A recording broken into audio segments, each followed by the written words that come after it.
com ele, que é um podcast que tem lá em Portugal.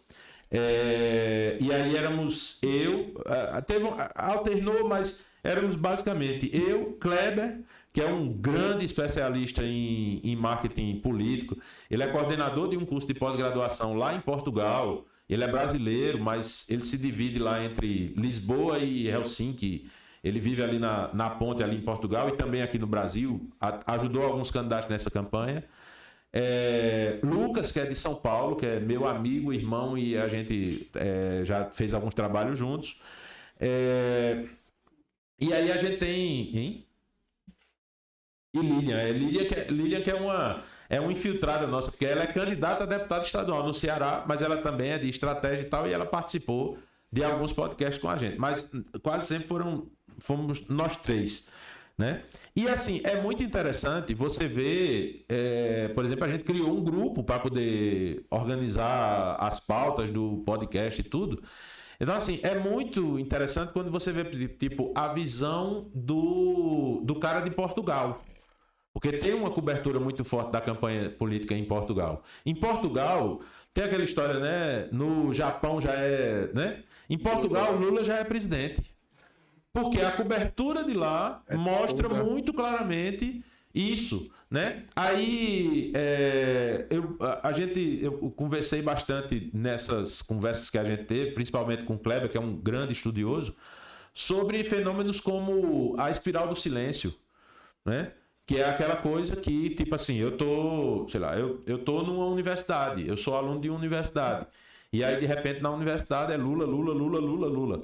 E sim, aí eu chego e digo, mas vocês não acham que Bolsonaro... Bolsonaro! É tanta dificuldade pra você poder falar que você já evita. Aí o cara fica olhando e diz, tem nada não, filho de rapariga. Deixa chegar dia 2 de outubro pra tu ver o 22ão lá e o confirma.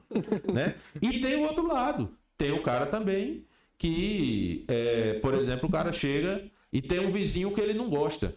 Eu não vou falar o nome da pessoa também, porque aí corre risco de vida, mas tem uma pessoa que faz parte do nosso círculo de amizades e que recentemente a gente foi sair para algum lugar e a gente passou na casa dela para dar uma carona e aí ela chegou para a Ivne e disse, Ivne, aquele véi é Bolsonaro.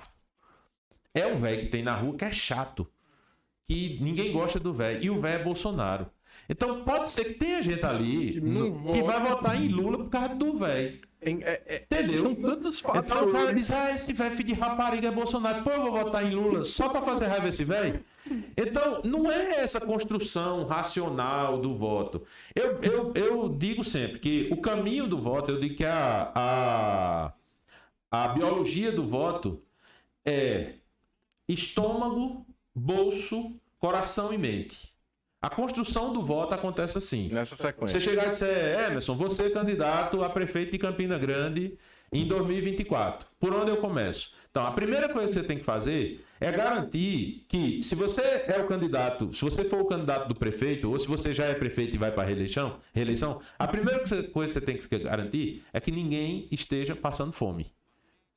E é por isso que você tem Bolsonaro o tempo todo dizendo auxílio de R$600, auxílio de R$600, e você tem do outro lado um monte de gente dizendo 33 milhões de gente passando fome, 33 milhões de pessoas passando fome.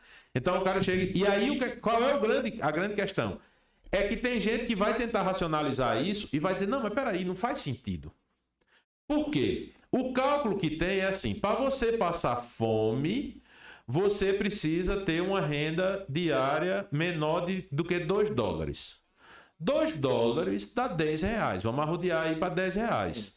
O auxílio emergencial é 600. Então, se você dividir por 30, vai dar 20. Então, se Bolsonaro está pagando auxílio emergencial para todo mundo que pede, então como é que tem 33 milhões de pessoas no Brasil que poderiam pedir o auxílio emergencial e tá recebendo R$600 por mês e estão optando por passar fome? Ou elas estão pegando esse dinheiro e estão fazendo o quê? Estão gastando dinheiro com outra coisa e não sei o que. Pronto, beleza. Mas a questão é assim, aí tem gente que vai racionalizar. Quem não vai fazer isso, né? Quem é que vai parar para isso? Tem gente que vai racionalizar e vai dizer, não é possível que tenha 33 milhões de pessoas. Mas a grande questão é que assim, a maioria do eleitorado não racionaliza. Tem muita gente, e aí isso é uma coisa que você sabe, tem gente rica. tem gente, tem né? A gente tá aqui num cowork que tem um curso de inglês, que é o do IASIG, que é um curso de classe média alta, já para alta. Sim. Então, pode ter certeza que tem gente que tem o filho estudando aqui e que vai votar em Lula. E o cara vai dizer, por que você estava votando em Lula? É o caso porque tem 33 milhões de pessoas passando fome no Brasil. Eu fiz até um vídeo no meu Instagram pessoal, que eu sempre fui de me posicionar, sabe? Eu sempre quis fazer isso, porque eu não queria que, digamos, quando a gente chegasse no momento que fosse muito importante, que precisasse se posicionar, o cara se posiciona e alguém, tem algum interesse ou tá ganhando alguma coisa. Não, isso. Eu sempre me posicionei. Eu fiz um vídeo, que nesse vídeo eu dizia, cara, você tá aí fazendo o que eles querem. Você está deixando que você se tornou um leitor de capa de matéria. Sim. Não vai pro corpo, não procura o que tem por trás e você simplesmente vai na onda. Sim. Cara, isso é prejudicial demais, porque isso leva, sabe, o que é aquela rejeição que faz você não ir votar. E eu dei uma pesquisada e foram diversos países que penderam à esquerda e por consequência foram para ditaduras, que um dos fatores mais preponderantes que causaram isso foi, sabe o quê? A ausência no voto. Por quê? Porque a galera mais ideologizada, que, digamos assim, tem uma necessidade de ascender, eles vão votar, boa parte. A maior parte deles vão votar porque eles estão querendo melhora. Aí o que é que faz? A galera que tá num patamar médio para bom acaba não indo votar, essa galera vota controlada pela galera da esquerda, vão lá, tomam o poder. Lá no início, ainda no tempo de Chaves, foi assim na Venezuela e diversos outros países aí pelo mundo. Então, eu quis dar essa chamada na galera que eles precisam se acordar, precisam votar, botar sua opinião ali, porque senão, meu amigo, daqui uns dias a gente pode estar numa situação... Eu tava abrindo aqui um dado, na Paraíba, né, em 2018, a gente teve 113.634 votos em branco, 397.288 votos nulos, e a gente teve 431 mil abstenções, ou seja, pessoas que não foram nem votar. Ou seja, na prática, a gente tem quase 950 mil votos que foram pro lixo. Simplesmente foram pro lixo. Quase 1 milhão de votos. Isso. E aí, quantos votos teve João Azevedo, que é o atual governador da Paraíba? 1.119.000. E o segundo? Então, o segundo foi... Foi o Célio Cartaz, teve 450 mil. Então, o segundo candidato mais votado da eleição de 2018 na Paraíba foi o não voto. Diga aí. Foi, eu não quero votar em ninguém, não vou votar, não quero, vou tomar minha cachaça com minha rolinha e pronto. Entendeu? E aí o que acontece? É muito importante entender essa coisa de que, assim, não dá para ser covarde. Não dá para você, sabe? Então, precisa votar, é aquela coisa que eu tava falando, né? A primeira coisa é o estômago. Então, precisa matar a fome do povo. Depois, o bolso. Aí você tem uma outra narrativa nessa campanha. Impacta diretamente no estômago. Não, aí você... veja que isso aqui, e aí para ninguém dizer, como você disse, tá sendo oportunista. Tem postagem minha de 2 anos, dizendo a anatomia do voto. Isso, não sei o quê. Então, assim... Eu vou fazer uma postagem dizendo, há 2 anos eu falei que eleição se construía a partir dessa anatomia. Vamos cruzar agora o que eu falei há 2 anos com o que aconteceu nessa campanha. Estômago, 33 milhões de pessoas passando fome de um lado da narrativa, auxílio emergencial de R$600 para ninguém passar fome do outro lado da narrativa. Então essa foi a base dessa campanha? Foi. Segundo ponto que eu coloco lá nessa minha teoria, bolso. Então... De um lado da narrativa, o que é que a gente tinha? A gente tinha picanha com cerveja. Então, vai ter um dinheirinho para picanha com cerveja, para pegar avião, para não sei o que, não sei o que. De outro lado da narrativa, ajudei o empreendedor, ajudei o trabalhador, não sei o que, tal. E aí, por exemplo, tem um vácuozinho aí. Né? Se você for analisar friamente, na narrativa de Bolsonaro, ele não trabalhou bem essa questão, e eu sou crítico em relação a isso, ele não trabalhou bem essa questão do bolso, de oferecer para o brasileiro uma perspectiva de evolução do ponto de vista da economia. O que aconteceu. Né? É possível que no segundo turno ele faça isso, né? Mas ele trabalha isso de uma maneira muito superficial. o Brasil está indo bem, a economia está indo bem, a não sei o que, tal, mas precisa colocar o sonho na cabeça da pessoa. Mas tu analisa que eles conseguiram melhorar a forma da campanha do que foi da última vez para agora? Parte profissional. A questão é a seguinte, a maioria dos profissionais de marketing são muito críticos à campanha de Bolsonaro de 2018. Eu faço parte de uma minoria de que eu acredito que em 2018 Bolsonaro inaugurou uma nova maneira de fazer campanha que eu considero que seja muito interessante. Então, eu acredito que houve uma equalização e eu acredito que Bolsonaro acertou nessa campanha.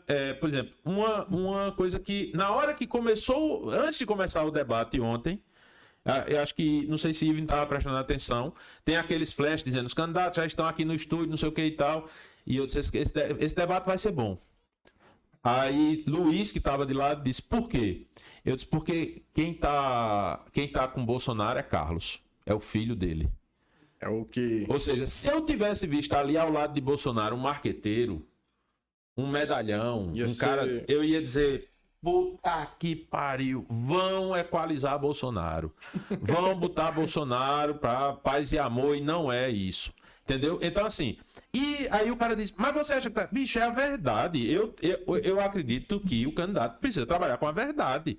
Bolsonaro é aquilo, Lula falou uma grande verdade, é um cara chucro, Bolsonaro é assim. Então, Lula é malandrão e tal, Lula chegou no ratinho, eu gosto de tomar uma cachaçinha, toma sim e tal. Então, o que eu acho escroto é, por exemplo, no meu mercado, você ter marqueteiro chegando e dizendo, porque Bolsonaro tá errando, porque... Aí eu digo, e Bolsonaro devia fazer o quê? Aí quando o cara diz o que é que Bolsonaro devia fazer...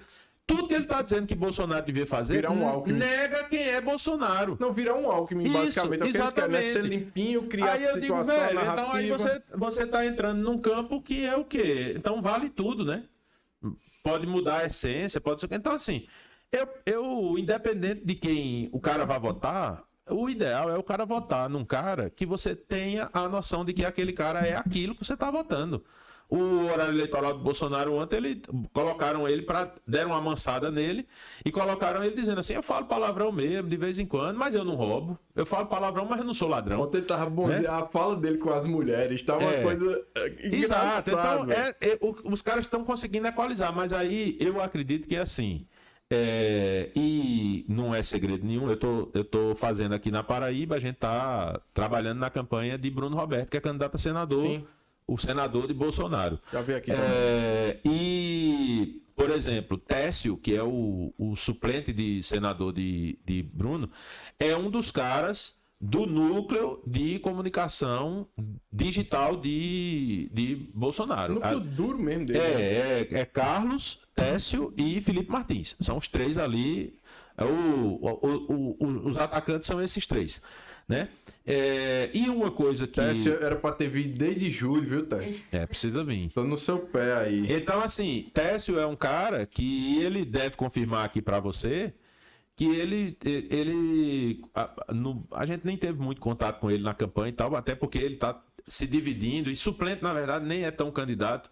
Então ele tem uma participação muito importante na campanha de Bruno, ele está lá presente, ajuda e tal, mas ele também precisa se dividir, porque ele também continua ajudando lá o presidente. Mas aí foi uma coisa que ficou muito clara nas conversas que a gente teve com ele, foi assim, velho, o que faz Bolsonaro ser quem Bolsonaro é essa comunicação muito diferente da comunicação tradicional que os políticos fazem, e uma coisa, e isso foi antes da campanha, e uma coisa que pode ter certeza, na campanha, Bolsonaro será Bolsonaro. Então, é isso que faz eu ter essa visão de que o debate de ontem, para mim, o debate de ontem foi perfeito. É uma das coisas que acho que a galera que vota nele mais esperava é que ele não deixasse de ser quem era. Acho que era um dos passes para ele... E outra coisa, a galera tem muito esse negócio de chegar e dizer... Não, mas... por exemplo, eu tenho um colega meu que eu respeito demais, eu gosto muito dele, que ele trabalha só com candidatos de direita. Gilmar Arruda. E Gilmar já vem dizendo, há algumas semanas, ele trabalhou